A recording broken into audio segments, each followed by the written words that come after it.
Okay, this is I just finished reading it's a book called The Curse He Chose, and it's by a Catholic nun, and her name is Sister Allison Regina Gliot.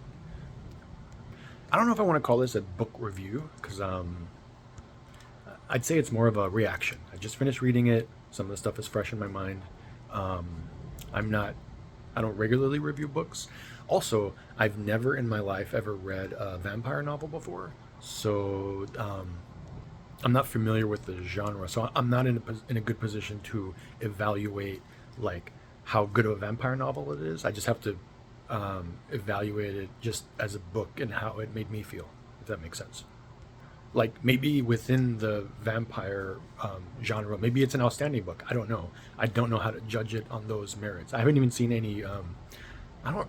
I've never seen a vampire film or even a series. Like I've never seen the Buffy series or yeah. So at least I don't remember seeing any movies. Maybe when I was in high school, maybe I saw something, but I don't remember it. It's not memorable.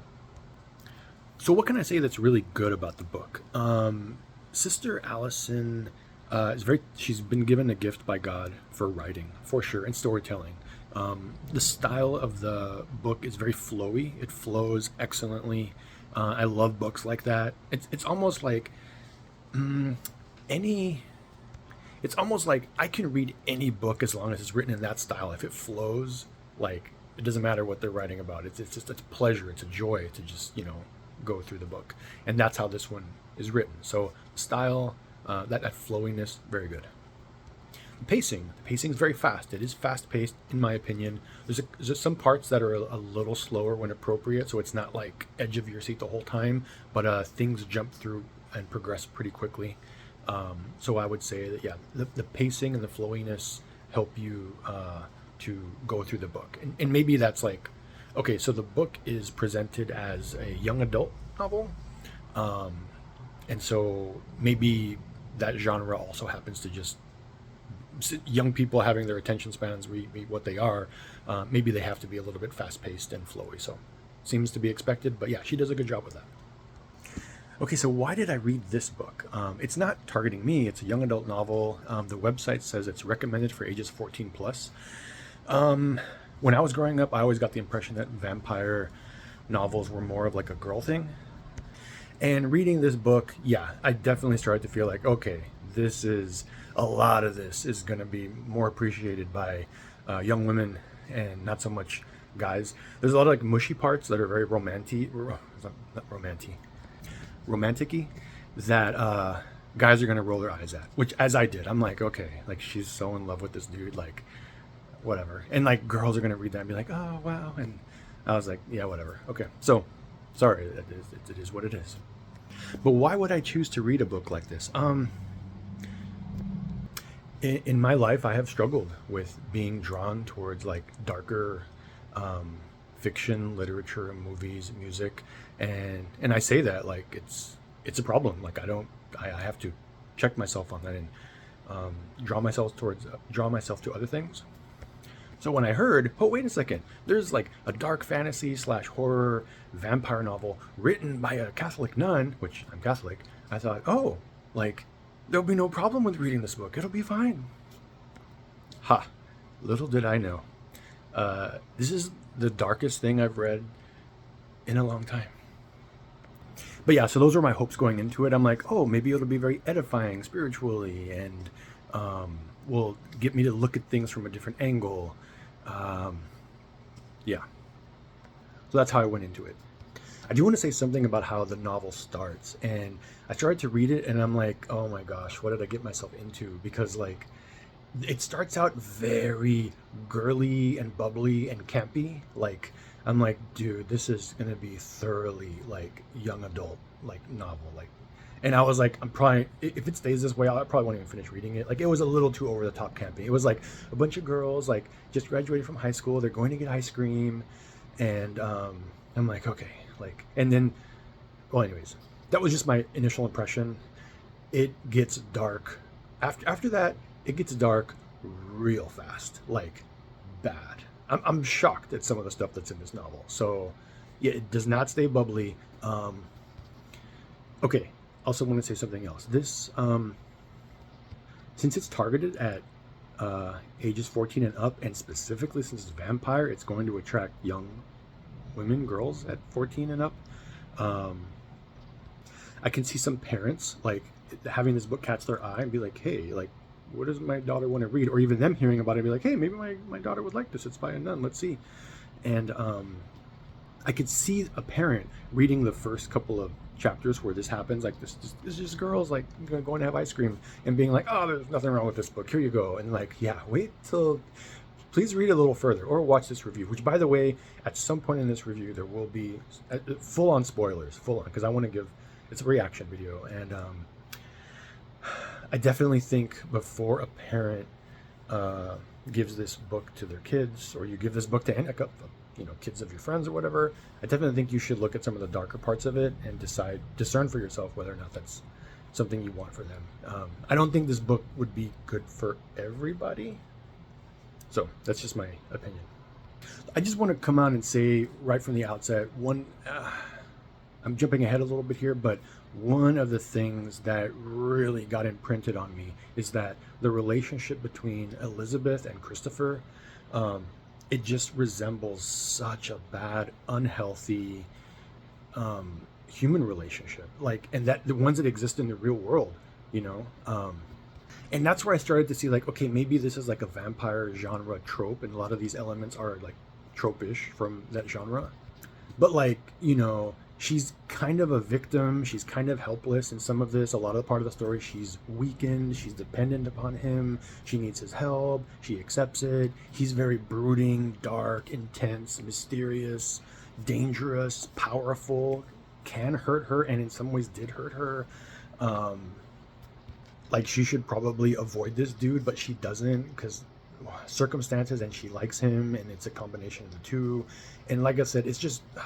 in that I see all the elements of I've seen that in real world relationships that ended horribly, and I'm a little concerned about that. Like, having a young, from the perspective of like a young person reading this book and just like liking it and seeing those things, but never having gone through relationships like that themselves or seen relationships like that in real life, and just having these patterns implanted kind of in their brain. And then later, when one of these young people ends up in a relationship where elements like this pop up, they're going, this book is going to be a reference point for like, well, how did she handle it? And it's like, well, she was very patient with him when she probably shouldn't have been, and she lied to her friends when she probably shouldn't have.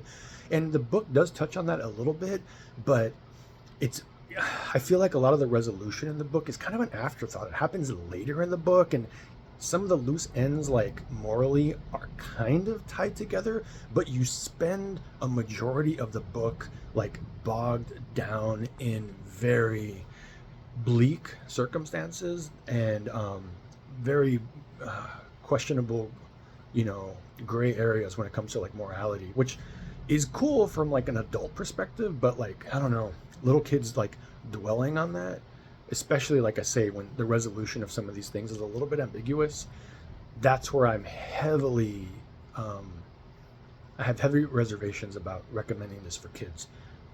Maybe that's maybe that's misplaced concern, but yeah, for some reason that's how I feel. Just to set the stage a little bit, I know I've already mentioned a couple of names, but let's see. Elizabeth recently graduated high school. So she's a young woman, and so she's like the main character of the book. The book is written like first person from her perspective. She meets / gets involved with a vampire named Christopher. He's, I don't know how many hundreds of years old, but he's he looks like he's just a couple of years older than her.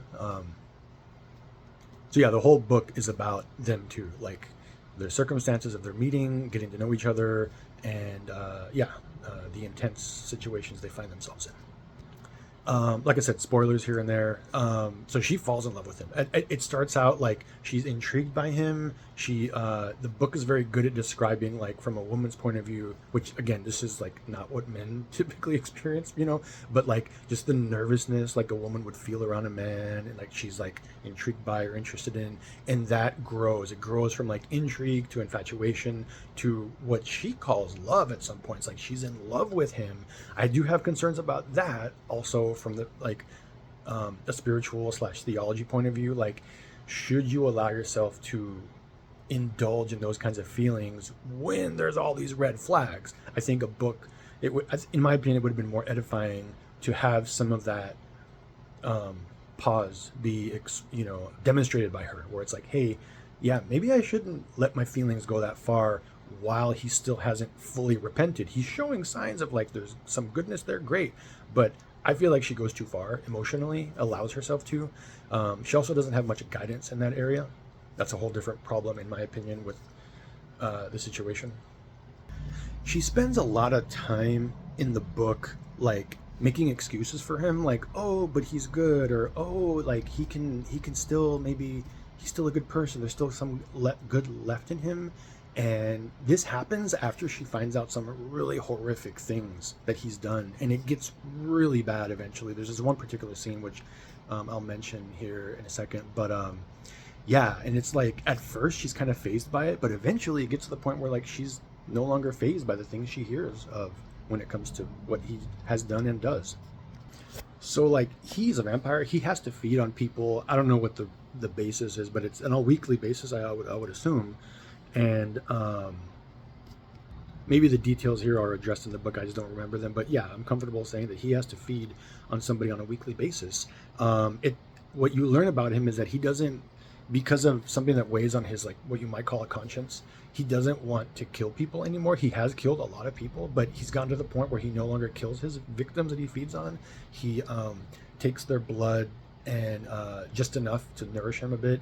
But as a result of that, he needs a lot more people. So like instead of killing one person that will nourish him for a certain amount of time, he needs to partially take blood from like 10 people. And in order to do that, he has the power of compelling people. So it's like, basically think of it as hypnosis. He can go and put them under a spell, and they don't know what's going on. He can draw their blood and leave. So in effect, he is violating people regularly on a weekly basis, assaulting and violating them, violating their mind and their body. And she falls in love with this man. So that is disturbing to me, super disturbing to me. Again, that's something that should give her pause. It's something that should give, anybody pause. You see, if you start to like somebody who's doing these terrible things, like maybe hold back a little bit. and she doesn't. She full on falls in love with him while he's in that state, I'm kind of jumping ahead here, but there's a big part of the book where they end up shacking up in a hotel, so to speak, to kind of take care of her, I guess. She's recovering from being drained of her blood and being attacked, and he's taking care of her. That's kind of like I said, from my perspective, kind of a little bit of a cringy part of the book. I mean, she's there in the hotel with him. She's just so dependent on him for every little thing. He brings her food and brings her a book to read, and it's like, oh, dude. Again, I know there's women out there, probably, maybe, I guess, that, clearly there's a market for this kind of writing where it's like they want to indulge in that, oh, I'm helpless and I'm dependent upon this man who's kind of dangerous and scary. And there's just some people who are like, yeah, I'm not into that. And I guess I'm one of them. I'm just like, all right, I get what they're going for here, but it doesn't seem cool or fun. And that part of the book I remember, and maybe this was the intention of Sister Allison, but it just feels oppressive. Like you're there, you're in the hotel room, like there's nothing going on. It is bleak. And again, fine, maybe all the vampire genre people are like, heck yeah, that's what we signed up for. And I'm like, yeah, okay, well, it's not my jam, but whatever. Now, at this point, when she's in the hotel with him for days, like I said, she's dependent upon him, and he's stealing for stealing her food, stealing clothes, books for entertainment, or a book, The Brothers Karamazov. Nice touch. But yeah, so he's stealing for her, and at first she's conflicted with it, but then that goes, eventually it just like disappears, kind of like, it's like she just comes to terms with it, like, oh well, he's just got to steal, and he can steal so well effectively, through his compelling, right? He can compel people, whatever, take whatever he wants. They're in a hotel for days without paying for it because he compelled the front staff. Like, okay, just stealing. So that's something I wasn't comfortable with. And in this book, she just totally, like, I don't know if you call it comes to terms with, or brushes aside, or becomes numb to. She eventually is like fine with, like, or goes along with and accepts the fruits of stealing, lying to the most important people in her life. I mean, the most important person in her life is her sister, lies to her. Her best friend, second most important person in her life, lies to her. Um, so yeah, I mean, I guess that's where that feeling of like questionable morality comes in, is like she just starts to, she gets dragged into these like accepting and going along with these horrible things, which, like I said, for a young woman in the real world can easily, she's gonna, most people eventually are gonna be in a relationship or know somebody who's in a relationship where it's like they're involved with like not a good person, and they start to accept and be okay with these things. And I feel like this book doesn't explore resisting that in a productive way while still showing compassion and care for the person. She just falls into it and is like, all right, cool. And I can see somebody in the real world, like, falling into that. So that bothered me. So I feel like in a lot of the book, she is making excuses for Christopher, the vampire, like that she loves, right? She's just like, oh, it's okay because he, I don't know what happened to him to make him turn this way, but he's still good. It's just like excuse after excuse after excuse. Like I said, that to me is really unhealthy to do in real life. And so just to see that demonstrated in the book was just kind of uncomfortable. But what it reminded me of is the venerable Bishop Fulton Sheen. Um, he's got a video on YouTube you can look up where he talks about something called false compassion. And man, I mean, he's always fired up, but he's especially fired up in this video. And he talks about how when people like have compassion for the mugger instead of the mugged, or the rapist instead of the person who got raped, or et cetera, like feeling bad, spending more time feeling bad for the person who perpetrated the evil than the victims of the evil. And to me, this book is totally that. It's like let's shower all the love and affection on Christopher. Never mind the like trail of dead and suffering that he left, and then the weekly trail of people who've been assaulted by him. And it's just like, oh, let's just shower him with affection and praise the whole book through. Like, I'm like, what would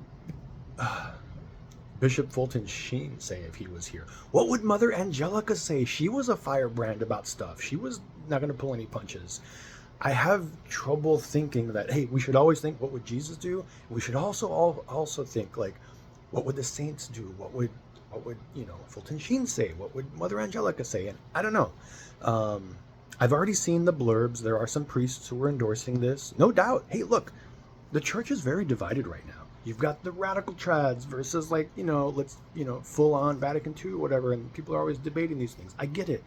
And so for some people, a book like this is going to be way too liberal, and from maybe the conservative perspective. I wouldn't even call myself in that camp, put myself in that camp, but like I said, I'm obviously critical of it. And then you're going to have some who, like I said, are just theologically whatever, or socially liberal, who are like, oh, it's great, that's fine, we should have a vampire book for Catholic kids, so sure, let's have that. So yeah, there's going to be a full spectrum of opinion on this amongst the people who read it, but like I said, there already are some. Clearly there's, well, the author herself, I think I saw in an interview with her that her fellow sisters read it, and like I said, I saw a couple of blurbs where some priests have endorsed it. So hey, there are going to be some people who are totally fine with it, from like people who are religious. But then I guess there's going to be a few people, and maybe like me, who have some concerns, because there's so much division in the church nowadays with regards to like what's right and what's wrong, and like there's a lot of people who are critical of like priests and bishops and even the Vatican and whatnot, especially from like some of the traditional circles. I myself have gotten to a place where I always use discernment when I'm listening to a priest or an exorcist priest or an apologist or whatever, because I see them attack each other all the time. I see, this priest disagrees with this priest and this person disagrees with the Vatican, blah, blah, blah. So it's built this mindset of like, all right, I don't care if you're affiliated with this or that group, like I'm going to use discernment when I listen to you. And so I went into this with that point of view, because I know by now, like, hey, you can't just trust anybody just because they're a priest or a nun or whatever. So I did go into this with a critical eye and with my senses a little bit heightened because of my past experience and sensitivity to darker subject matter. So I definitely went into it with that lens.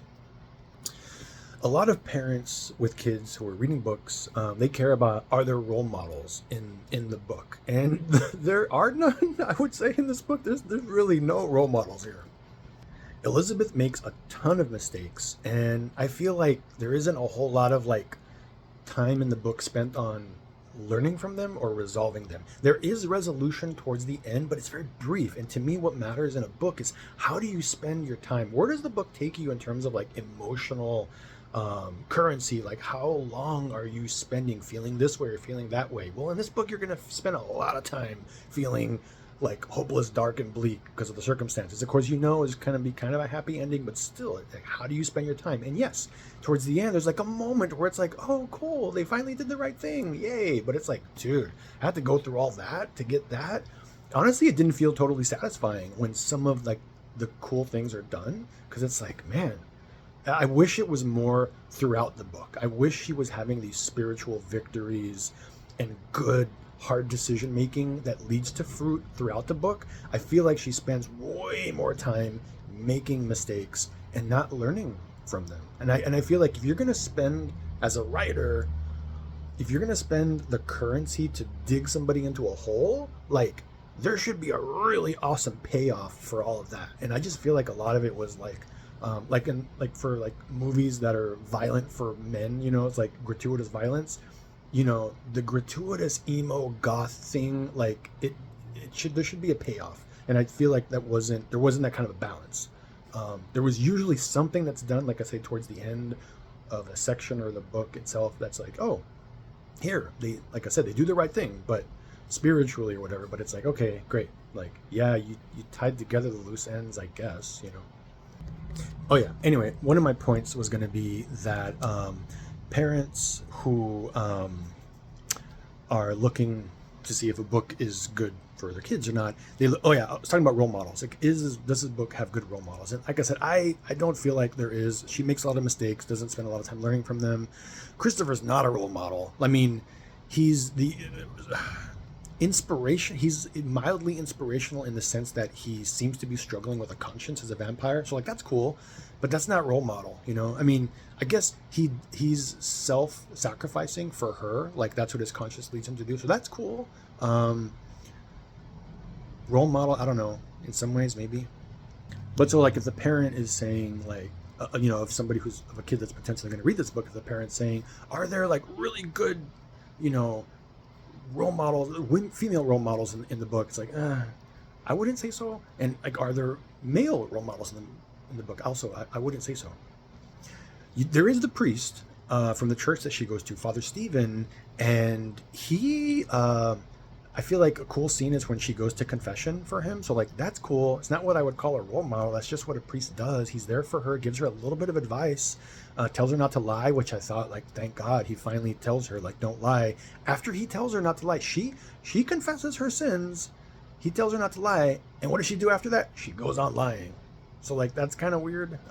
It's definitely real life. People do that. They confess they still struggle with something, but it just felt very unsatisfying. Like, what she got out of the confession wasn't this like, she changed from that and she's edified from that. And it's like, no, like, she goes back to doing the same lying and going along with stuff she maybe shouldn't be going along with. So I mentioned him because, like, is he a role model? Well, he does what a priest is supposed to do at that point. One of my big problems with the book, dude, major problem with the book. Towards the end, they fight like the most powerful vampire that is mentioned in the book, the Enchantress. They fight her in a church, and I'm like, dude, now it's on, because it's at the church and like the priest is there. It's like, dude, I'm like, he's got to play a role. Something's gonna happen right between her and the priest. It's gonna be awesome. Oh my gosh, Sister Allison. Okay, the priest is utterly worthless at the battle. He's just a freaking NPC character, man. Shows up, immediately gets taken out, just not helpful whatsoever. doesn't get to put up a fight. He's used as like a distraction in a kind of a bizarre, ugly way. He's injured. He's seriously hurt. Just like a total horror movie extra at that point. And I'm like, dude, really? Nothing. Like, so again, opportunity for like cool male role model. Like, nope. Sorry. Like, the one who might have had something at that point in the book, the priest, doesn't get to play a role at all. Sorry, bro. Sad. So yeah, that really stung. I was hoping for more of like a show from the priest, because dude, we live in an era where there are like, for better or worse, there are some like celebrity exorcist priests. I know a lot of people have a problem with that, but dude, like some of them have some cool stories, and like I was like, sweet, we're gonna get to see one of these like fictionalized, and nope, like zero help whatsoever, nothing. Anyways, yeah, I can't rant enough about that, but that was one of my big problems with the book. I want to mention another one of my problems in the book now that we're at the scene. The climax of the book is when they face the Enchantress, the most powerful vampire. It's a woman, right? Female vampire. Okay, like I said, Elizabeth spends the whole book making excuse after excuse after excuse for Christopher. Oh, but he's, yes, he does horrible things, but I love him, and he's got good in him, yada yada yada, all that stuff. One of the big things that sticks with her is early on in the book, they're escaping the really bad vampires, and they end up in a church, and they're both shocked. Christopher and Elizabeth are shocked because they're like, dude, you're inside of a church, and like, you're not melting or burning up, you're okay. And so that really sits with her as like, dude, he's special. Like, he can survive being in a church. There may really be something good in him. And so that's a really important like mechanism in the book, that like convinces her that like, hey, there's something special, but he's like a special vampire. Although she's not an expert in vampires, like it's just the reader is led to believe that, and she's led to believe that. Fine. That's early on in the book. So it's established, like, all right, he can tolerate being in a church. There's maybe whatever, he's attracted to it, maybe, let's see. Well, whatever, that mechanism is thrown out the window towards the end of the book in the final battle when they are going to fight the Enchantress, the most powerful vampire that even Christopher's afraid of. When they're battling her, guess what happens? They're in the church, and at first she's like, yeah, come outside the church. She's trying to lure them outside the church to fight, because like, haha, they're fine inside the church. Nope. Something happens. Maybe I missed this part of the book. I don't know what. Something happens. She can come right in the church. She comes in. They end up fighting near the front of the church. Okay, so the book mentions that their battle between Christopher and the Enchantress and Elizabeth, who plays a role, takes place at the sanctuary in the church. For those who don't know, that's where the altar and the tabernacle are. It's the most holy part of the church, and that's where this fight happens. And like, the Enchantress is there fighting with all of her strength, not phased or anything. And so I'm like, dude, like the one point that you had going in his favor, which is that he can be in a church, well, the most evil or most powerful vampire also has that too. So it's like, I don't know, like that's a little bit of a conflict there. Is she okay? Was she worth saving? Maybe you should have been like, hey, you're okay in a church. Let's sit around and talk. You want to want some bread? All right. So that scene, like I said, it's this vicious battle that happens. And I mean, there's a graphic stuff in this. So like the Enchantress draws blood from Christopher. She kind of hypnotizes both of them by compelling them a little bit, so they're not fully all there. And she like digs into Christopher while he's in that state, and he's bleeding all over like the floor there. And the Enchantress compels Christopher to draw blood from Elizabeth to the point where she's near death. Okay, and all of this is happening in the sanctuary of a Catholic church, and I'm like, I get it. Okay, if this was written by like a secular author, totally cool, like fine, like yeah, that's what horror genre is for. But I was like a little uncomfortable reading this, knowing it came from like Catholic nun. I'm like, maybe they shouldn't be indulging in this kind of imagery. And like I say, part of it is because a young person who reads this book, that's the climax of the book, that battle right there. It's so, in my opinion, it's so gruesome and terrifying, and some of the imagery that happens, especially when at some point, holy water gets splashed on the Enchantress, and she starts to burn and freak out and get disfigured, and it's like, dude, you're putting all these like images into young kids' heads that takes place in the church at the sanctuary. I know that there's going to be little kids who, whatever, teenagers, I guess, who read this book and then go to church and then have those images pop in their mind. And when they're thinking through this, they're thinking through this happening at a sanctuary that they've seen, which I don't think that's good stuff to indulge in. So I just don't. I know people who are into horror or whatever, this is totally cool. And like I say, from a secular author, for people who aren't religious, yeah, they're going to knock themselves out doing inversions of holy places and indulging in kind of perversions of like holy, what things that should be holy. But, and I don't mean to call this like a full-on perversion of it, but it's just, I don't know. I do have a little bit of trouble with it, you know? So I've heard, I've listened to a lot of interviews with exorcist priests. That's like the closest I can get to weird, dark stuff without, reading bad novels or whatever. And one of the warnings that I've heard repeatedly is like, don't get too fascinated with the dark side. Don't, start to cultivate a desire for the light and the lighthearted. And I feel like this book, since I'm not into this stuff like really anymore, it's like whatever, but like for people who are drawn to it, I kind of feel like this book is more encouraging a cultivation for the darker side of things. And then there's only so many, of these vampire novels that are written by Catholic nuns, which I guess there's only one, and soon there's going to be 3 because it's part of a trilogy. A lot of the kids that really like this stuff, they're going to inevitably turn to other books in the genre, and I don't think that's healthy, in my opinion. For some people, it's no big deal. They grow up to be nice, well-adjusted people, but I know for a fact that some of them don't, or a fascination with the stuff is not like, it's kind of a red flag, for some people. And like I say, I've seen exorcist priests in general say it's not good to be too fascinated with like the dark side of things. So that's another one of my concerns with this book.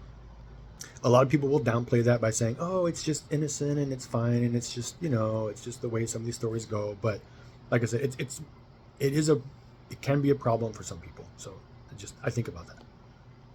So just to rewind a little bit, when they're stuck at the hotel for a few days while she's recovering, I think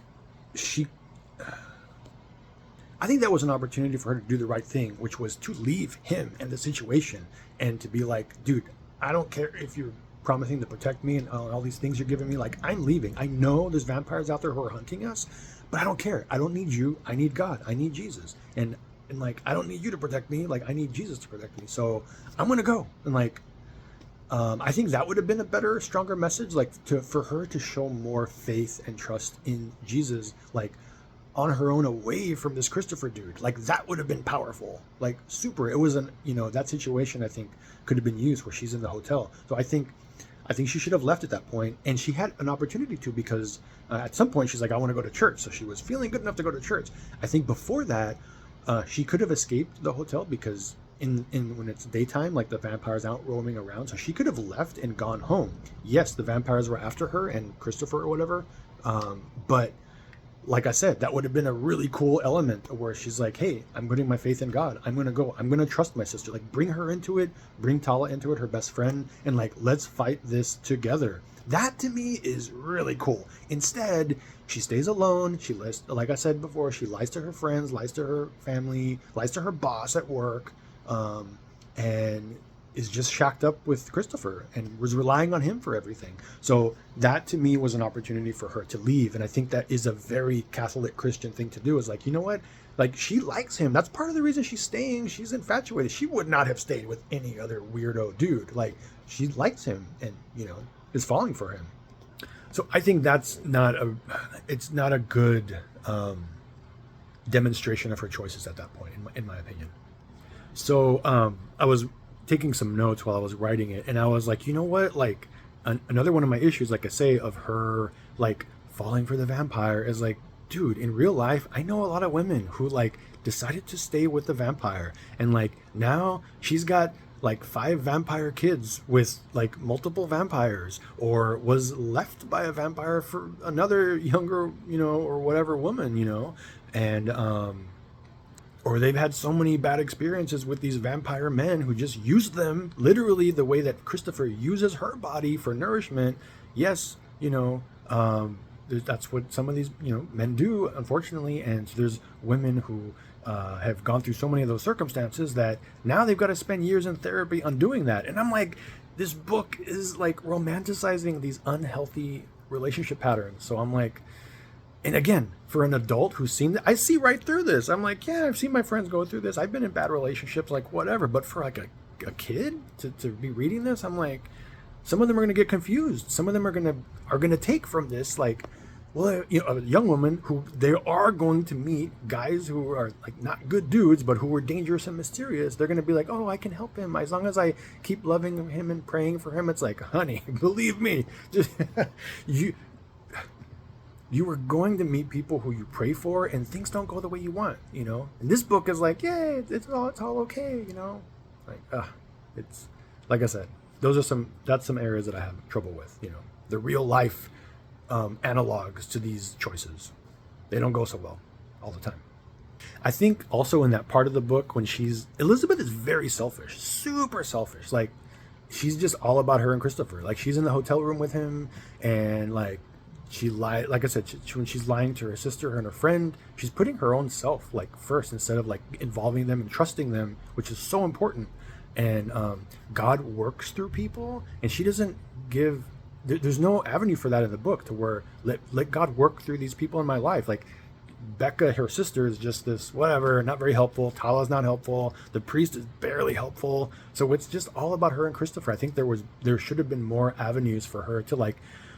I think would have been really cool is if she falls into that weird, dark, codependent, unhealthy relationship with Christopher and then breaks out of it, and then through that strength maybe draws him out in some other kind of creative way. But that doesn't fit the vampire trope, I guess. So yeah, it definitely sticks with the more traditional, helpless woman, stuck with the brooding but strong vampire theme. So I think an ultimate surrender to God would have been her, like I said, leaving the hotel room and being like, I'm going to go and just, trust God. I can't do this. This is weird. And it is, you get a weird feeling from the situation there. Maybe I should go back and read. Maybe it's explaining there why she's trapped and can't leave. But like I said, eventually they do go to church. So I know she's well enough to leave. Yes, they spend a lot of days in there. The reason is because, oh yeah, the vampires are trying to find them, and so they're waiting. They're waiting for the vampire to do a scan of the city. It's like taking a bunch of days. So at some point, I think she's more than well enough to leave, but she doesn't leave, except to go to church. So yeah, instead of trusting God in that moment, it's like she trusted Christopher. All of her trust is in Christopher. Her defense, everything is wrapped up in Christopher. And it's like, is God working through Christopher at that point? I suppose. I mean, it's anything is possible, but it doesn't feel like that. And it doesn't feel like she went to go make a hard decision in trusting God instead. Now, later in the book, she does have to kind of leave him. And thank God, that is illustrated in the book. But I feel like that could have been done earlier and more effectively, because at some point it's like out of her control. Like, it's just, well, this is just the logical thing to do, as opposed to her making the decision to be like, hey, I got to get away from you, dude. Like, you're not good for me, And that's the key, is Christopher is not good for her. And she's building up this idea that, oh, I can save him. When it's like, dude, you're not going to, that's not a good lesson to teach people. Like, you're not going to save anybody. God's going to save them. You can be there, you can bring in elements, but don't sacrifice yourself unless you're married to the person or they're your children. Not some dude you met, like this. And I think that's another unhealthy thing, is like her devotion to him is very premature. Like, that's not a good message that the book sends. Like, ultimate sacrifice, absolutely, again, for somebody you're married to or family member. But she gets into that territory, like, I'll do anything for you, like, just because she's kind of in love with him. And by the way, she's in love with him without really knowing him. She doesn't know his full past. She knows the extent of some of how bad it's been, but she doesn't know everything, doesn't even know who he was when he was a human. So she falls in love with him without knowing his human side. I also think that's very dark and weird and disturbing. So yeah, I just wanted to reiterate that had this book been targeted at adults and was written by like a secular author, all of these themes are fair game, because when it comes to art, like, yeah, anything is valid. But because it's targeting kids and it's written by a Catholic nun, I was hoping for, some other stuff, I guess. And maybe it's not a fair comparison, but the book I read right before this one is a book called Father Elijah by Michael O'Brien. That is, see, the whole time I was in the hands of Michael O'Brien in his book, I'm like, what a wonderful story. And there is action, and there is adventure, and there is mystery, and there is thriller. It's slower paced, for sure.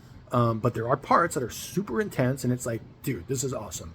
And I never once felt like, this is not good to read. I'm like, yeah, it was good. It was cool. Like from a religious, spiritual, theological standpoint, I was like, yeah, pretty good. Very little that I could find problems with. So maybe I was spoiled. Maybe I came from reading that to like jumping into this. I'm like, dude, not what I was expecting. So a little bit of my experience could be coming from that juxtaposition and proximity to that book. You can go on YouTube or online and just look for like Catholic literature, Catholic novels, and you're going to see there's books that priests will recommend, right?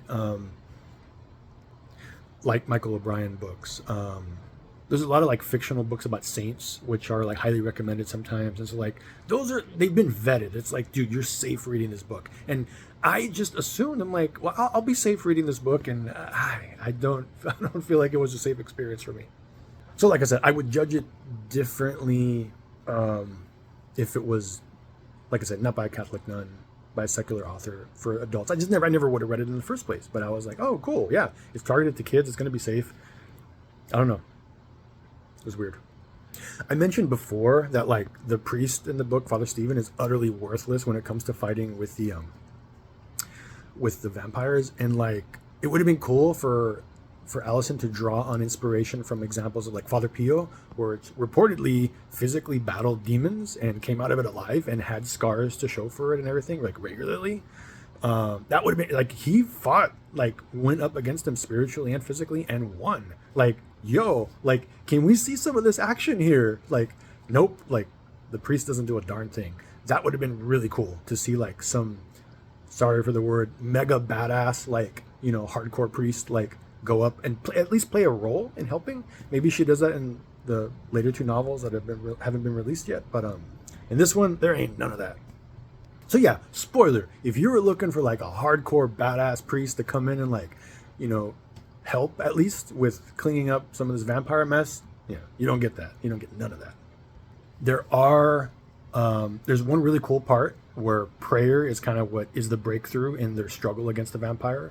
There's a few different vampire fights, so like one of them, like, yes, prayer plays a role, and it's kind of disappointing because like there's other situations where like, why aren't you using that again? And like it seems to like, oh, they remember it, like, hey, yeah, now it's time to pray, like half the blood has been drained from you guys, like now you decide to pray. It's like, I kind of feel like that could have been used a little better, that mechanism of prayer in fighting. In fact, yeah, it's like, why aren't you doing that all the time? So yeah, another spoiler here. I found myself being very frustrated with the book, and then like I say, towards the end of the book there'll be this little sprinkling of resolution, and it's like, okay, I guess that takes care of it. And so one of those sprinklings of that like kind of adds closure, a little bit of the frustration, is the way that Christopher really, though he seriously wounds the enchantress by splashing holy water on her. It's like, that definitely gets her. Being in the church didn't seem to affect her much, but the holy water did. But the thing that makes her run away in terror is him just invoking the name Jesus, just saying Jesus as a prayer, right? Because the name Jesus itself is a prayer. And so yeah, that scares her away, and that felt good. I'm like, oh, thank God, like finally. But I wish there were those moments and lessons throughout the book at a more regular basis, and there isn't. It's like you've got to slog through so much dark stuff to get to those moments. And it did feel a little bit like too little too late. Like, all right, yeah, no kidding, Jesus will save you. But like, it's like you had to slog through a lot to get to that, like, feeling of relief, like, thank you. So yeah, my craving or desire for seeing like either a badass priest or an awesome nun coming in to save the day, like I say, that came from my, I know about Padre Pio fighting demons in real life. That's not fictional. And then, but from the fictional story that I read, like I say, Father Elijah, yeah, the priest goes to battle, like straight up against the most heinous forces on the earth. And like, it's awesome. Like, that's what I wanted to see. A little bit, maybe there's an opportunity for it because it's a Catholic, in a Catholic church, there's a Catholic girl. I thought there'd be some of that, Sorry to keep harping on that, but I have some notes I'm going to read through, and I might retouch on some things as I go through them. Okay, to go back to the scene where Christopher is basically compelled by the enchantress to drain Elizabeth of all her blood to the point of death, and he's on her way to doing that. She does get near death. In that scene, she totally surrenders to him and is like, "Oh, I love you, and take my life. It's fine." And don't. And she's always excusing, "Oh yeah, it's not your fault. It's not your fault." Like, oh brother, I get it. I get the mechanism behind that, but it's like it's so ingrained in like the story. Like, nothing's his fault. There's no culpability. That's the message of the story. Basically, it's like, oh yeah, never anybody's fault. It's like, it's something else. And like I said, not a fan of that. But that scene where he is like tearing into her neck to drain her of blood and he's getting nourished, he's sneaky at that point because he's like, he doesn't want to totally kill her, so he gets just enough to be nourished. I mentioned this a little bit earlier, so I don't remember what I said already, but what I wanted to say is that, yeah, so she surrenders to him and says, yeah, I'm going to die. That's fine. You can take my life. I get that that's like a Christian theme, like, hey, I give my life. I sacrifice myself for you. But she's doing it in this kind of a selfish way. Like, she's so in love with him. Like, oh, take my life, whatever. But like I said, that scene is happening on the sanctuary steps, like such a holy place in a church. And what I was thinking about was just this. It's the timing is interesting because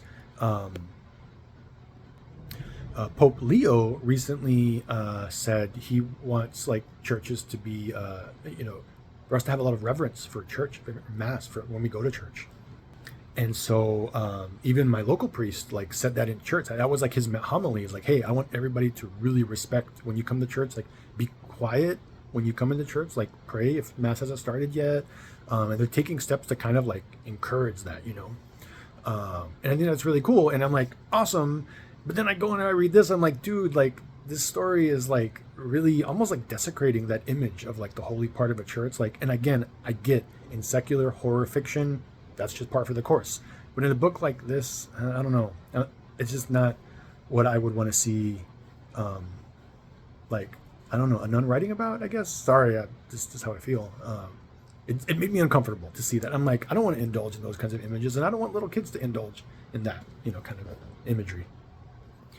Anytime I think about like influence on kids, like going wrong or kind of leading them astray in any way, and that's kind of how I was thinking about some of this stuff in the book. I wrote this in my notes, and maybe this is being a little over dramatic, but it did remind me of Matthew 18:6, of that very famous verse. Where Jesus says, but if you cause one of these little ones who trusts in me to fall into sin, it would be better for you to have a large millstone tied around your neck and be drowned in the depths of the sea. And that's from the NLT translation. So, like I said, when I think about getting young people to indulge in these kinds of dark scenes, that's what I think about. I'm like, I don't know that that's a good thing. I wrote in my notes here, it's like for women who are like young women who are reading this book, especially young women, that, I pray that they learn healthy boundaries. And I feel like Elizabeth didn't have any healthy boundaries, or not many anyways. And that they have the courage to walk away from, vampires that they made in real life, people who want to prey on them, people who are dangerous to them, no matter how beautiful they are. That's a big part of this book, is her emphasizing over and over how beautiful Christopher is. And it's like, okay, like, we get it. But that shouldn't be a reason to like, cross all these boundaries with some unhealthy boundaries, So yeah, I think I might have mentioned this before, but there were parts of the book where I'm like, I was like a little uncomfortable. I was like, oh, wait a second, like a nun is writing this? Like, sister, like, wait, don't indulge in this kind of stuff or write this. I don't know. It was just weird. A lot of the romance stuff, maybe. Let me say something about that, indulging in romance. I'm not married, and as a single man, it's a point of advice for men who are single is like, don't indulge in, when you see your mind, it's natural to be attracted and to have certain kind of instinctual feelings, but it's very healthy to head them off really quickly. Be like, all right, that it's okay for me to have an instinct towards this, but let me redirect it. Let me feel something else, right? And I know that men are, stimulated in certain kinds of ways visually and whatnot. And for women, it's more about the romance, right?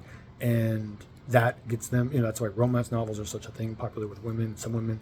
And so I kind of feel like this book is definitely an indulgence in that romantic like side of things.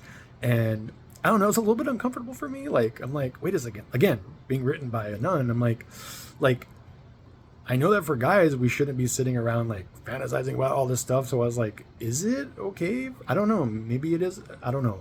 Is it okay for women to be like overindulging in like all these romantic fantasy stories? Like, I don't know. It can lead to weird places, I think, so I'm not sure. But that was one of the uncomfortable things I felt like in the book. Okay. Another thing I mentioned in the climactic battle, Father Stephen is taken out really early, but they bring him into it. Like, they're like, hey, let's go meet at the church and talk. And so they do. But then the enchantress shows up and takes him out. And so he's in trouble. At that point, they don't know what happened to him. They're like, and they see he's up on like some high area in the choir area, and she doesn't show like much concern, if at all, for the priest who they dragged into this situation, because they always have all this concern about, oh, I don't want to hurt you, I don't want to hurt you, I don't want to hurt you. But then they drag the priest in. Next thing you know, enchantress shows up, and he's taken out, and he could be dead for all they know, or near death. And she doesn't show much concern for him. It's all about Christopher, Oh, he's going to save me. I got to, put my focus on him. There's just not much attention given to the priest at that point. That was a hard pill to swallow. Some people might be wondering, like, what about her dad? Like, is her dad play a role? Like, the way the book puts it is that her dad has never been in the picture. So again, if you're looking for like good role models, a good, healthy relative role model, like nothing like that. It's like, even the dad is just like a bad dude apparently, or just worthless kind of as far as being a father goes. So as I mentioned, the writing style was very compelling for me. Like, that's part of what like got me through, like, wanting to continue. Eventually enough weird stuff happens in the book where I'm like, all right, I want to see how it ends. So I kind of felt like that. When I was really towards the end, I was like, okay, I just kind of want it to be over with, because I kind of feel like you should enjoy your way through a book.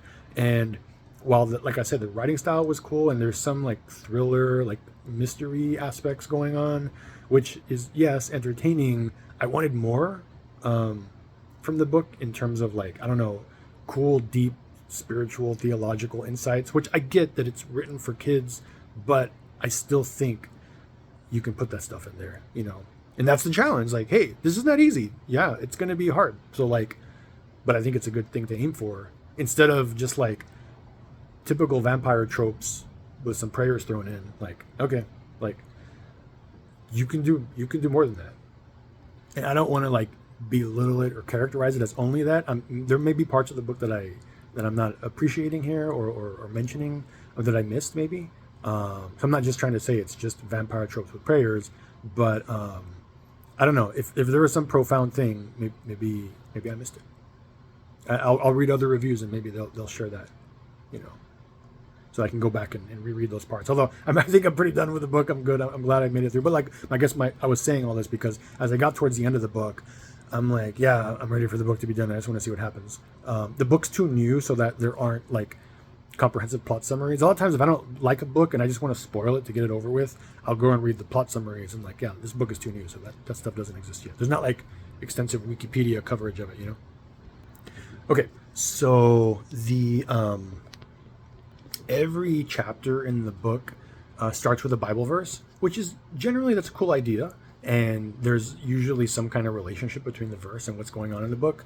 And for the most part, they're, fairly obvious how they tie into the chapter. A couple of them I felt a little uncomfortable with, like the parallel between that and what's going on in the story, just because what's going on in the Bible verse is so holy. And I'm like, what's going on in the story is like kind of weird. So I'll give you an example. Chapter 20, the Bible verse is Psalm 22:14. It says, I am poured out like water. And when Jesus is crucified, blood and water flow out. And this is part of what is in the Divine Mercy Chaplet prayer. It's the body and blood of Christ, right? That's what's mentioned in this prayer. It's like such a holy thing to even contemplate, And what happens in this chapter is that he's so weakened, he has they decide, Elizabeth and Christopher decide he has to feed on her, and so she offers him her blood, which I get it from a goth, dark story kind of a thing, is like cool from that perspective, vampire lore thing, sure, but like just to compare that, I was uncomfortable with it. Like, wait a second, like, don't compare that to like what Jesus did for us. I get that it's self-sacrificial. I get that she's sharing her blood. There's obviously parallels there because, you know, Catholics take the body and blood of Christ, and so clear parallels there. But again, with how uncomfortable I am with what's going on in the book, I'm like, yeah, it just the comparison made me uncomfortable. So it might make other people uncomfortable too. I feel like there's a lot of problems with inversion of holy things, and I feel like I feel like it's moving in that direction. So that's how it made me uncomfortable. So this is not okay. At this point, when in this chapter, when Christopher, they decide he needs to feed on her for nourishment. It's not the first time that a vampire has drained her of blood or taken a lot of blood from her. There's a time when this vampire called the Ripper, who's a really bad dude, takes her blood, and she's weakened severely. And so anyway, they're getting ready. She's getting ready to offer her blood to Christopher, and so they're getting ready to, and she kind of gets nervous and gets scared. And here's some of like the dialogue that goes on there. Elizabeth says, "I yanked my hand away from him. Stop, please stop," because she gets scared. She's having a flashback of like the Ripper. And then it says he held Christopher. Now he held his hands up in surrender, just watching me. My words came out in a nervous whisper. She says, it's not going to be like it was with him, is it? And that's just kind of weird for me. Like, she's getting kind of taken, whatever. A guy's preying on her, and like she's afraid. Oh, is it going to be like that guy? No, it's going to be different this time. Just kind of weird parallels there. So then Christopher the vampire says, he goes, "No, Elizabeth, it will only hurt for a moment. I won't let you feel any more than you must." It's like, okay. And then she puts on there, "I nodded, trying to relax to make things easier for him." Like, okay. Like, yeah, I was so eye-rolling in that section. It made me very uncomfortable. Just, like I said, weird parallels with potential real-life scenarios. It was just weird. I'll leave it at that. So in real life, when somebody is struggling with guilt and they want to be forgiven, the right thing to do, obviously, is to fully repent for everything you've done, and then uphold justice by like turning yourself in if you've done a bunch of things. And by this point, like I said, Christopher is regularly assaulting and violating people's bodies every week, tons of them. If he was human, the right thing to do would have been to like, hey, ask for forgiveness, be fully repentant, and then turn himself in, like literally go to the cops. I get that in the story he's a vampire, so like if he goes to the cops, he's probably going to die because, I don't know, maybe he'll be exposed to the sun at some point. They won't understand, or they'll try to kill him. I don't know. So I get, like, that's how she gets to excuse, like, well, you can't go to the police, you can't turn yourself in, like, we just have to stay in hiding. So I get that mechanism, but like I said, this being targeted at young adults, it's like it encourages that. Don't turn yourself in. When it's like, that's what you're supposed to do. You are supposed to turn yourself in if you're fully repentant for what you've done. You can't just be absolved and be like, well, I don't care about the victims. No, you do have to care about the victims. He doesn't go through that, and she doesn't get to go through that at this point in the book. Again, maybe it happens in later books. But that is not at all demonstrated in this book. Like true full repentance, where you try to right your wrongs. At some point, even the priest kind of enables this like absconding in hiding behavior, because the priest, which it's kind of a cool part of the book, like you feel like, oh wow, that's a really understanding priest, because he says, because she's trying to make the case that like they can't go anywhere, they have to hide, and the priest says, well, you can stay on the property if you want. There's like an empty house or something like that, and he's like, you can stay there together. And I'm like, dude, like what a scandal. He's gonna allow like the girl and the guy she's clearly in love with him like stay together in the house on the church grounds. Like that's a little weird. He was a little too quick to do that. I guess he's a cool priest because he was like non-judgmental about it. Like, yeah, sure, shack up with the vampire in the house on the church, like without even really fully understanding it all. I don't know, kind of casual. That was a weird part. I think there's other weird questions that come up too, like when somebody does something wrong, are they fully culpable, or are they not because of circumstances the church talks about like, when is something a mortal sin? It's like, well, if somebody has really bad habits or bad tendencies or bad influence, that can reduce like the severity of like, it's possible for it to be less than a mortal sin if you've got some of that stuff going on. So like, one of the repeated themes in this book is like Elizabeth feeling like, oh, it's not his fault, it's just, that's the way he is, and he's trying to fight against his instincts or whatever. And I'm like, if that was true and it's not his fault, then just walk away from him. Just walk, because it's not his fault. Then he is not responsible for any of it. And whatever happens, it's going to be fine. He's going to be fine with God. There's nothing for you to do because it's not his fault. So I kind of feel like that's even more of a reason for her to kind of like step away from him, as opposed to like there being like a gray area where like, hey, it is his fault. He should take responsibility for it, and let me help you to see that. Like, let me help you to see the wrong you've did. Like, let's dig into that. Feel some shame, like. And let that propel you out of that. Let that propel you into taking action, right? Again, as you get to the very end of the book, he finally makes like some good choices, but takes a long time to get there. And I feel like it shouldn't have taken that long. She should have made better choices before getting to that point in the book. I think I might have mentioned this already. Sorry if I'm repeating myself here, but yeah, since it's written by a Catholic nun, I think young people are going to look at this and say, hey, it's okay to read this book. And we have to ask ourselves, like, are good lessons taught in this book? And I don't know, there are some lessons, but I have some concerns, obviously, about some others. So as I mentioned, she lies to her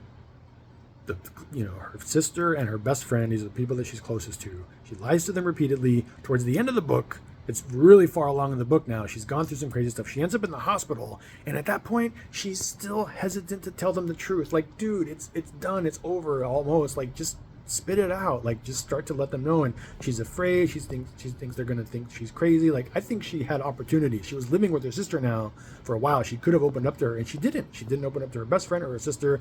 And one of the things that, like I said, she's in the hospital, like, and even then, she doesn't want to tell them the truth. Like, she still hangs on to her lies by omission and just outright lies.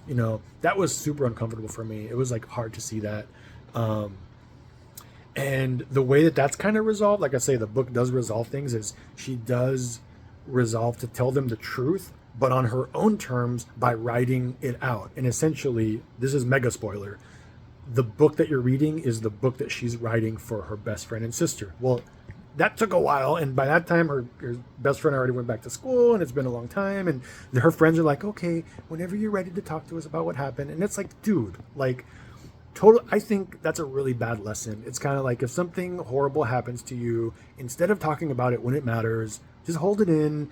Just go to these extremes with this really unhealthy relationship / person that you're with, and talk to people whenever you feel about it. And by the way, you don't even have to talk to them if you want to write about it, like, way after the fact, instead of talking about it in the moment with people who matter. The book is like, yeah, no, that's fine. Hold it in, lie to people. It's okay. To me, that's the lesson that the book teaches. And that is not cool. There's a part of the book where the mysterious Christopher, who Becca has never met yet, the sister of Elizabeth, shows up at their apartment. Becca meets him. And in any real world sister, protect the older sister situation comes up, sorry, that came out weird. In any real world situation where there's an older sister who's very protective, sees a guy where it's like, okay, the last time you got involved with this guy, you were really hurt. And guess what? It happens again. Well, to be fair, Becca isn't totally aware of like the full circumstances before, but she knows there was a guy and she knows she was in trouble. And then it happens again. He shows up, and next thing you know, she's in the hospital.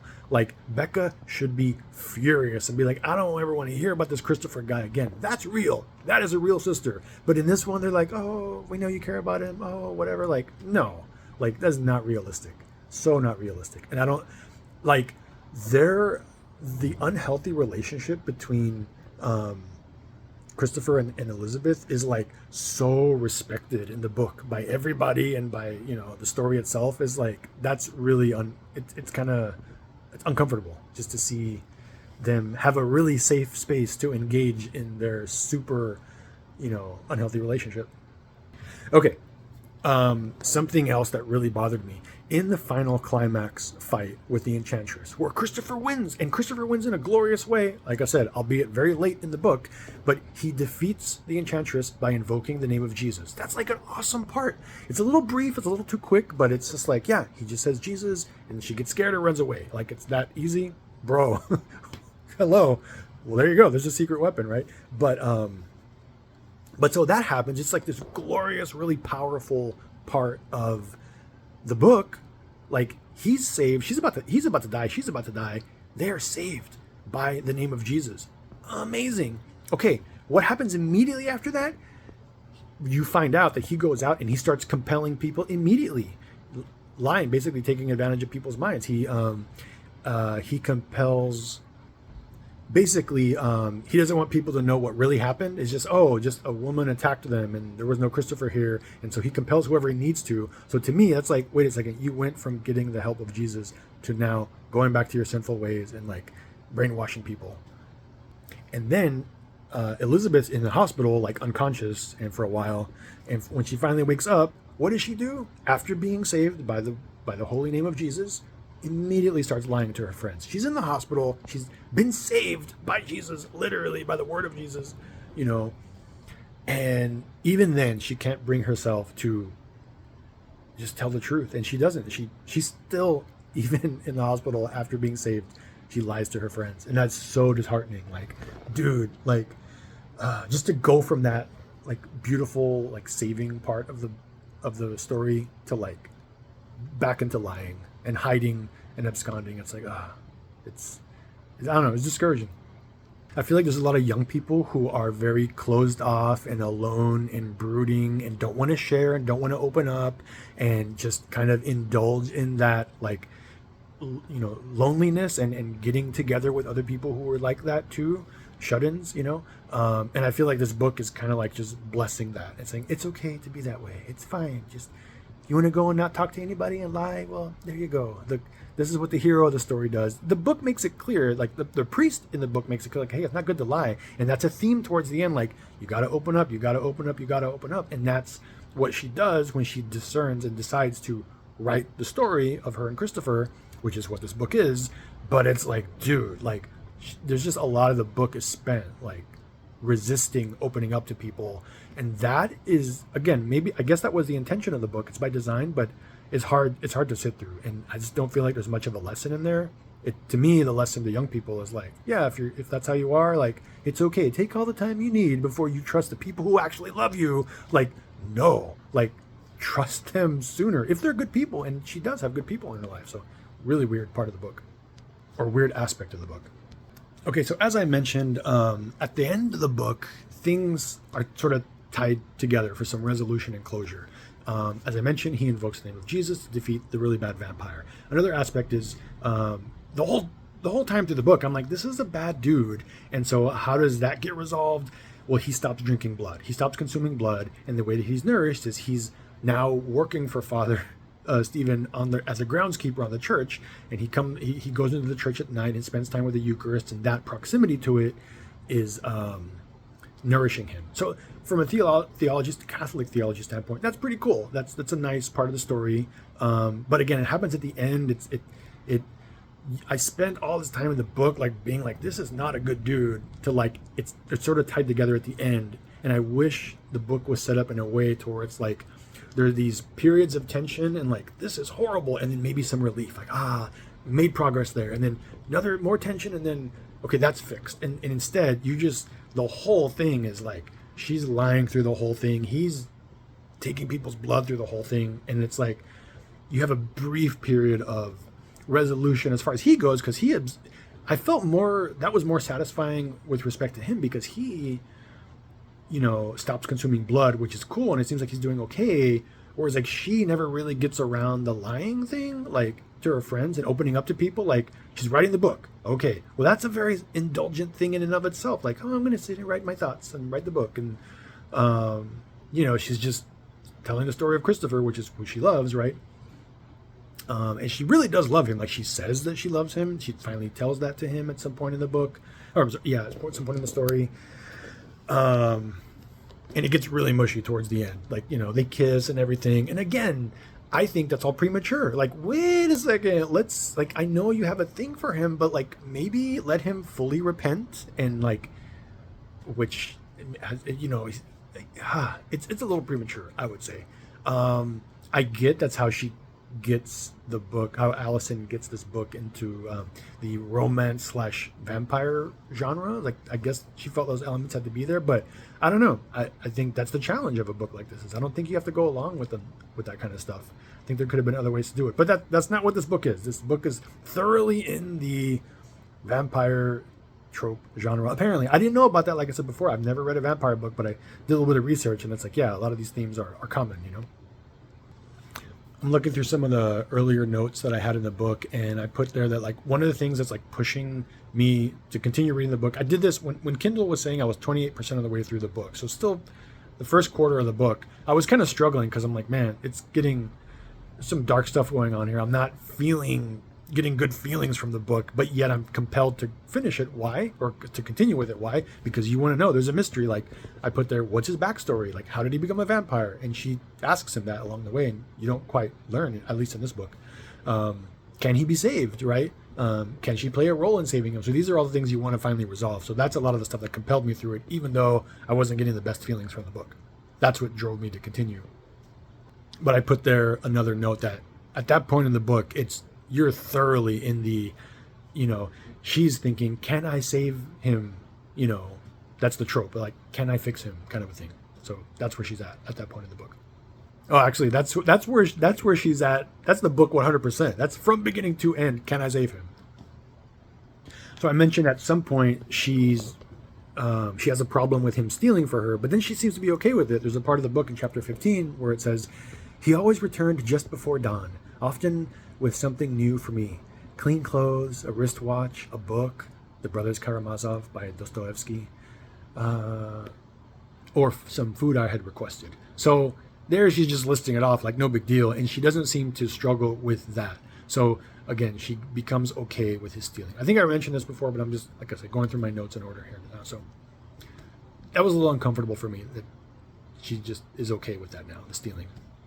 So in that sense, as a result of her proximity to him and this little secret life with him, she's now going along with some of this dysfunction in his life.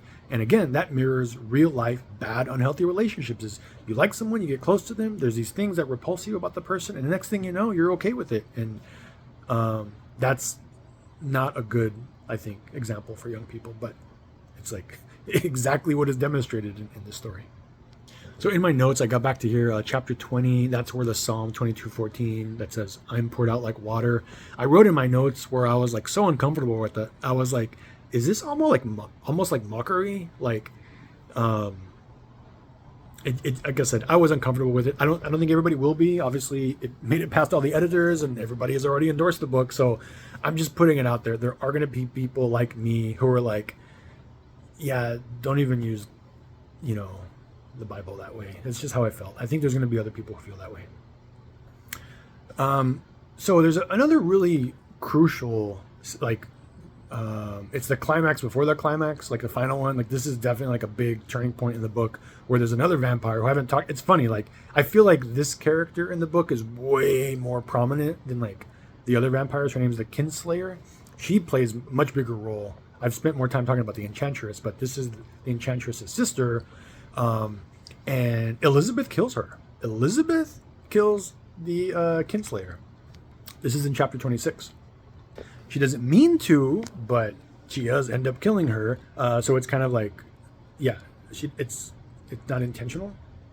The situation is that Christopher and the Kinslayer are fighting in a conference room of a hotel, the hotel where they were staying, and she's seeing that Christopher's basically losing the battle, and she's like, what can I do? And so the blinds are closed in the conference room, so she figures out a way to open up the blinds to get the sunlight in, and she's like, that will weaken her or stop her. Little did she know, direct sunlight on the vampire, she's evaporated. Like, there's no chance for her to like get out of it. And I guess she didn't realize that she was going to die that fast. So yeah, so she does kill whatever you want to call that. Theologically, it's not a human, it's this other kind of creature, but still, it's like you are terminating this sort of a life form that's pretty heavy. After that, so this is another part of the story that kind of bothered me, is like, she goes to confession about that. She's like, yeah, I have to confess. I think I killed somebody. And then they kind of talk about it a little bit. That part made me uncomfortable because like the priest is like, well, maybe you didn't kill her. Like didn't mean to, or sorry. Yeah. It's not quite murder. He did kill her, but it's like, it's not quite, you may not be guilty of murder because you didn't mean to. You're just trying to protect Christopher. So they talk about that a little bit. And I think that's good. But, any way around, that's like a very healthy thing. You should never totally walk away from something like that. Like, okay, it's fine. You know, like, yeah, it's I don't know. It was a super heavy moment, and I think more time should have been spent on reflecting on that. However, there is something like that happens where, okay, interestingly, the vampire that takes blood from her, called the Ripper, really bad vampire, totally horrific dude. That's a really bad experience, and he ends up getting killed by another vampire who chooses to stop the Ripper while he's about to kill her in the forest. And this other vampire called the Shadow kills the Ripper, which like she's totally saved by this other vampire.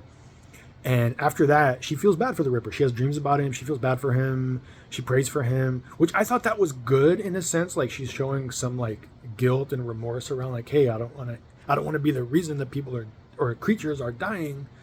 But so I thought that was good. On the other hand, it just the thing that made me uncomfortable about it is that the way she approaches it, there's a lot of Stockholm syndrome in this book, which probably also like a vampire novel genre thing in general. You know, Stockholm syndrome, where the victim is siding with the kind of like predator or terrorist or whatever. So there's a lot of that, and it's like for me and my taste in stories, like it was a little bit tiresome. Just like I said, the Stockholm syndrome vibe. So in chapter 33, that's where he confesses to Elizabeth, or shares with her. I don't know if it's a confession. He shares with her that he killed 58 orphans, and so he basically the enchantress compels him to murder these kids, and that.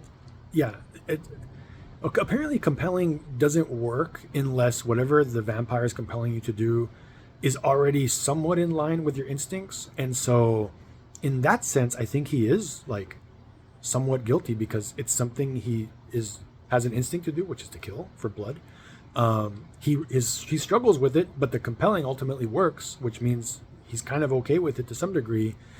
So at this point, what he says, this is from Christopher, he goes, talking about the enchantress, when she noticed that I was reluctant to prey on children, she brought me to an isolated orphanage. She ordered me to kill everyone in it, starting with the oldest. There were 58 children in that orphanage. I was down to the 7-year-olds, drenched in blood, before I even became aware of what I was doing. Even when I did, I wasn't strong enough to break out of her compulsion.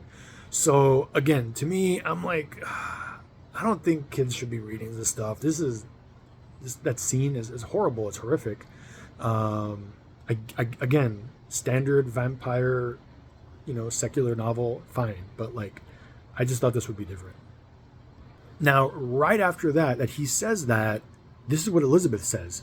She says, you were acting under compulsion, I finally said gently. It wasn't your choice. And that's like, dude, mega eye roll from me. I know there's going to be people like me who read this book and like, dude, like you're making every excuse for him. Again, I think there is a sort of a weakness in the justification here, or like story-wise in the book, because or in like the theory of how this works, because he can't do this unless he already has an instinct to do it, which he does it. So yes, he is somewhat guilty of this. And I think he does confess in another part of the book where he's like, yeah, he went through a phase where he just wanted to kind of embrace the darkness and try to kill people, and I guess it's like he kind of like got over it. He didn't want to do it anymore, but like he does for a while tried to do that. And again, he is able to be compelled to doing, to this sort of thing. Later in the book, the enchantress compels him to kill Elizabeth. That's in the sanctuary of the church. And he doesn't do it, because he has enough resistance, because I guess he cares about Elizabeth by this point. And so that means he does have some control over compulsion. But back then, when he killed the 58 kids, he didn't have control against it. So, but again, she excuses it away. And it's like, oh, it wasn't your choice. That part really bothered me. Again, I think about, like, if you're a parent thinking about getting this book for your kids, like, think about these scenes carefully. Like, taking a life on the sanctuary of the steps. The hero, basically, like the main guy in the book, almost taking a life and bleeding out all over the sanctuary steps. And then scenes like this, where like kids are dying in an orphanage. Like, it's not what I would buy my kid. I don't have any kids, but if I did, it's stuff like this. I'd nope away from this book. I know you don't have much choice if your kids are like really wanting to read a book and stuff like that. Like, you tell them no, and they're going to want to read it anyway. But it's like, would I get this for a kid? Probably not. Okay, I have one more note from chapter 39. So like I said, I kind of feel like, her and Christopher, they reach out to Father Stephen for help. And so he goes to the church, and that's when he's attacked by the enchantress, and is severely injured. But he recovers. He gets a concussion or something like that. And after, what happened to him? It's like, okay, I guess he's getting better. In chapter 39, it says, this is literally from the book. It says, once Father Stephen recovered from his concussion, I called to set up an appointment for spiritual direction. Like, you didn't send him flowers. You didn't, I'm so sorry. Like, dude, I dragged you into this. I'm sorry. It's like super dangerous. Like, no, I called to set up an appointment for spiritual direction. Like, yo, oh my gosh. That was also like, what? Like, so again, I view Elizabeth as insanely selfish. I don't know, maybe it takes one to know one. I'm not saying I'm not selfish in my life, but I see that. A lot of examples of her being selfish, and that was one of them. Just like, is he better now? Okay, I need spiritual direction. After you almost died, give me some spiritual direction. Like, dude, like, can you talk about what happened? Can you process that together? Can you talk about what you just witnessed together? Like, apologize and figure out, is this going to happen again? Are there any more vampires? Like, there's so much, but it's just like the way it goes from one scene to the next. I feel like Father Stephen is just like used and not respected, and he isn't given a bigger role to play in this. And it's just, yeah, can we crash at your place and which that's exactly what happens. He gives Christopher a job. Father Stephen gives him a job and lets him lets him live on the property. That's really cool. He's like a nice, gentle, cool priest, but there's so many other aspects to being like a spiritual leader that could have played a role, and they're not. He's just passive in the background, very, not very active in what's going on. Okay, epically long review / reaction. Like I said, I think that's most of my notes. I could keep talking more and more about different parts of how the book made me feel, but I'm going to leave it at that. I don't know if anybody will ever watch this entire thing. But yeah, thanks for listening.